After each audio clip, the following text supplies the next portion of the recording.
Segundo relatos da mídia, o chanceler federal Friedrich Merz estaria disposto a submeter uma moção de confiança no Bundestag. Mas eu não tenho autoridade para acabar com a CDU. Além disso, Jens Spahn e Markus Söder sentem-se ignorados nas decisões. Este chanceler está completamente isolado e afastado agora, não só no Bundestag, mas também no próprio partido. E o que isso significa para os alemães, você vai descobrir neste vídeo. Se quiser apoiar este canal, eu ficaria muito feliz com um like e uma inscrição. No entanto, o cenário político em Berlim está começando a se agravar. Fala-se que já não se confia mais nele.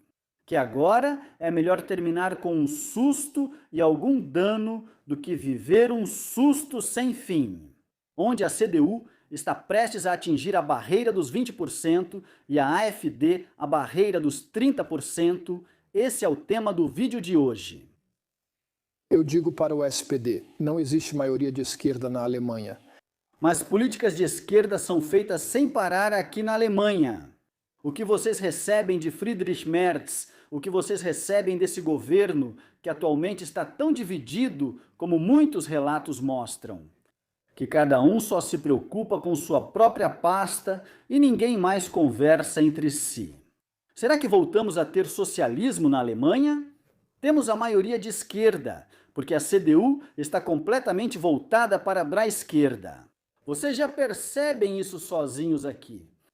Taxa sobre açúcar, imposto sobre tabaco e imposto sobre plástico. Talvez lembrem que basicamente excluíram aumentos de impostos. Vamos mostrar outro exemplo. Vocês descartam aumentar qualquer imposto, inclusive a taxa sobre o açúcar. Senhora Zimmermann, temos um acordo de coalizão e debatemos por muito tempo o aumento de impostos nas negociações. Markus Söder e eu afirmamos que não assinaremos acordo de coalizão com aumento de impostos. Obrigado. Acho melhor deixarmos isso.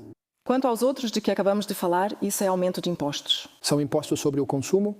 Esse homem não está apenas destruindo o próprio país, ele também está destruindo a aliança transatlântica. Enquanto o Mützenich ontem voltou à tona e fez uma declaração muito clara ao jornal Welt, dizendo que agora precisamos começar a conversar com a Rússia para que possamos reduzir novamente o armamento. Esse homem está apenas, e eu nem consigo mais chamá-lo de chanceler, apenas empenhado em arruinar tudo completamente. Com suas mentiras, com suas histórias, com sua total falta de contato com a realidade que ele demonstra. Porque enquanto para o exterior, sem nem piscar, o dinheiro aparece imediatamente, aqui na Alemanha as pessoas têm que pagar ainda mais impostos. E não importa se você chama de imposto sobre consumo, imposto de renda, imposto sobre vendas, tanto faz. Aumento de impostos é aumento de impostos. E se lá no final você recebe um alívio de 57 euros, mas ao mesmo tempo já tem que pagar de novo na próxima compra de tabaco ou cerveja, então esse alívio definitivamente não é um alívio. A gente vê que os eleitores sensíveis, como ele gosta de chamar, já acordaram. Renânia do Norte-Westfália, menos 5 pontos percentuais. O SPD, em geral, menos 13, 18 pontos percentuais, que é o que eles podem perder. Olaf Scholz já disse uma vez que esse homem não é capaz, enquanto Friedrich Merz rebateu duramente no Bundestag, dizendo que Olaf Scholz é que não é capaz. Atualmente, o que vimos é que Olaf Scholz conseguiu fazer melhor do que Friedrich Merz, que, bem, ainda arruma confusão com os americanos ao mesmo tempo. Acho que foi uma semana difícil para o porta-voz do governo dele. Tivemos realmente algumas falhas de comunicação, desastres, como quiser chamar. Sim, e a chancelaria vai ter que explicar muita coisa de novo a partir de hoje. Porque, entre outras coisas, atiraram em uma mulher com câncer, acusaram ela de mentir, enquanto o chanceler, obviamente, mentiu. Disse que não admitia isso, sim, para usar as palavras dele. Ao mesmo tempo, vocês já perceberam no começo do vídeo, sim, quando ele diz: mas impostos sobre o consumo não são aumento de impostos. Aí está o significado: menos dinheiro na carteira de vocês. E por que não vão mais dar um voto de confiança para ele? Ele mesmo disse isso claramente no programa da Miosga. Ouçam só um instante, porque esse chanceler na prática já era. Ele não consegue mais governar. Até mesmo a base da CDU já não confia mais nele. Todo mundo já entendeu que só é possível sobreviver juntos? Eu espero que sim. De qualquer forma, digo a todos que nos observam de fora e que estão do nosso lado: esqueçam a esperança de que possa haver algum tipo de governo minoritário com apoio externo da AfD. Isso não é uma opção comigo. Obrigado. Mas ele fala claramente, ele deixa bem claro para vocês: com ele, isso não vai acontecer. Não é que isso seja impossível, mas simplesmente com ele não dá mais para fazer. Por isso, Sr. Merz, é semana de sessões. O senhor terá oportunidade em 2 dias.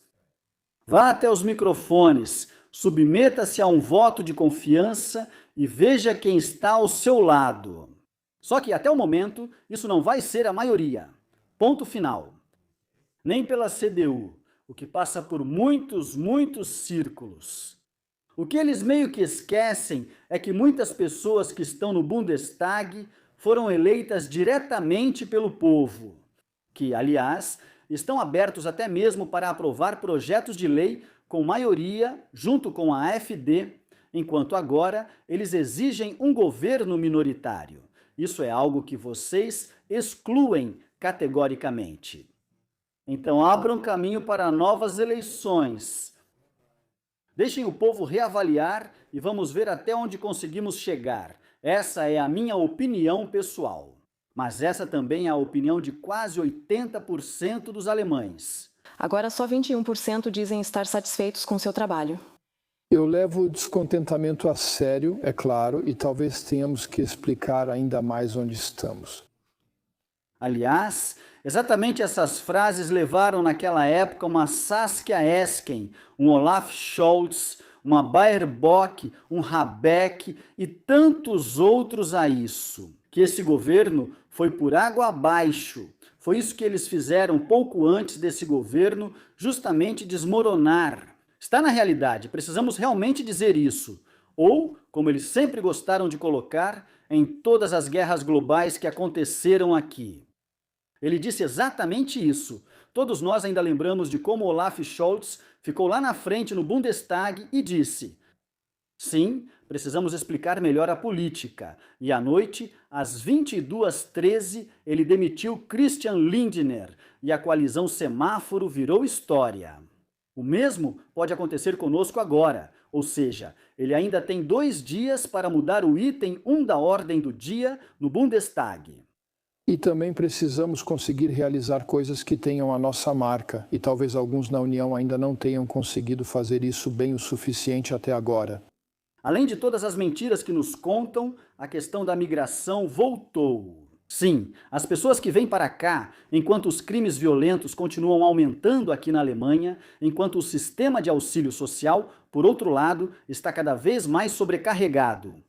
E sim, eu tenho que dizer isso mesmo, professores de creche aqui na Alemanha estão sendo demitidos porque, sem querer, serviram uma salsicha de porco em uma creche. Sim, claro, é isso mesmo. Com essas coisas. Isso é totalmente característico do SPD. Sempre acaba sobrando para os próprios cidadãos. O que o SPD, o que a CDU realmente fez, de fato? Eles só deram um novo nome ao auxílio para os cidadãos. E no final das contas, bem, o Partido da Economia na Alemanha, como era antigamente sob Helmut Kohl, se desfez e virou um governo de esquerda, onde temos que nos perguntar todos os dias: o que realmente significa ser de direita, conservador ou política de centro? O que vemos de fato todos os dias aqui é política de esquerda. Ou seja, há tanta consideração pelas minorias que a maioria acaba sofrendo e sendo tiranizada todos os dias. Atualmente, como vocês acabaram de ouvir, 79% dos alemães se sentem assim. E dizem claramente: este governo está de fato morto. Então, por favor, Sr. Merz, venha a público e diga: o jogo acabou. O eleitor deve reavaliar quem está na CDU para conseguir mudar o rumo das coisas, para pelo menos trazer de volta uma certa estabilidade ao país. Essa estabilidade que precisamos urgentemente, caso contrário, até a economia vai para o ralo. Mas Lars Klingbeil, só para voltar ao assunto, exige que as rendas mais altas sejam mais tributadas. Ele deve saber... Isso não é possível com a CDU-CSU. Por isso, está tudo bem se em breve você não puder mais comprar seus cigarros, não puder comprar pirulitos ou refrigerantes como Coca, Fanta, Sprite, ou, por outro lado, se você não puder mais comprar seus cigarros. Mas Lars Klingbeil precisa entender que não há aumento de impostos no âmbito dos tributos. Mas impostos sobre bens e mercadorias estão totalmente certos. Aí sim, dá para aumentar ainda mais. E aqui na Alemanha eu aciono a ironia. De 23% a 29% de imposto sobre valor agregado é, na verdade, uma boa taxa para finalmente aliviar o orçamento federal. Assim, eles podem destinar ainda mais dinheiro de impostos a ONGs ou em projetos ideológicos de clima ou onde quer que eles queiram colocar. Esse é o objetivo. Esse é o objetivo do SPD. E o SPD não vai sossegar até ter ainda mais dinheiro e o cidadão acabar sem recursos aqui na Alemanha numa economia planejada. E isso também deveria ficar claro, mesmo que lentamente, para um Friedrich Merz, que o que estamos vendo agora na Alemanha é apenas o fim. Se ele não tomar uma posição e simplesmente disser: eu vou acabar com toda essa palhaçada aqui.